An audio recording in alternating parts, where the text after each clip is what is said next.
Deer monkeys, Python টিউটোরিয়ালের next ভিডিওতে তোমাদেরকে স্বাগত। আজকের ভিডিওতে আমরা শিখব লোকাল ভেরিয়েবল কাকে বলে। A variable defined inside the function is called a local variable. It can only be used within the function. In this program, message is a local variable inside the get function. If you try to access it outside the function, it will be error. এখন তোমাদের যে প্রোগ্রামটা দেখাবো, এই প্রোগ্রামে message নামে একটি variable রয়েছে। ওই ভেরিয়েবলটাকে তোমরা ফাংশনের বাইরে থেকে অ্যাক্সেস করতে পারবে না, ফাংশনের ভেতরেই ওটাকে অ্যাক্সেস করতে হবে। তাহলে চলো প্রোগ্রামটা দেখে নিই। এইটা হচ্ছে তোমাদের প্রোগ্রাম।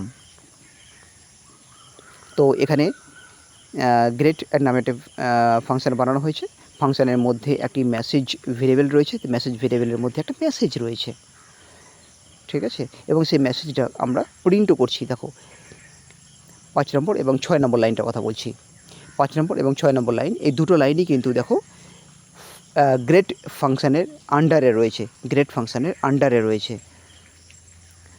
নিচে গ্রেট ফাংশানকে কল করা হচ্ছে, আমরা নিচে গ্রেট ফাংশানকে কল করছি, কিন্তু ফাংশানের বাইরে থেকে অন্য কেউ কিন্তু ফাংশানের ভেতরে থাকা ওই মেসেজ ভেরিয়েবলটাকে কিছুতেই অ্যাক্সেস করতে পারবে না বা ওকে কলও করতে পারবে না।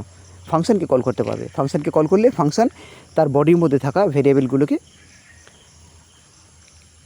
প্রিন্ট করে দেবে বা অ্যাক্সেস করতে দেবে বা সুযোগ দেবে। ডাইরেক্টলি কেউ ওটাকে অ্যাক্সেস করতে পারবে না। এটি হচ্ছে লোকাল ভেরিয়েবলের ডেফিনেশন। তো প্রোগ্রামটা রান হয়ে গেছে, দেখে নাও আউটপুট। বাস এটাই। আজকের ভিডিও এ পর্যন্তই। ধন্যবাদ।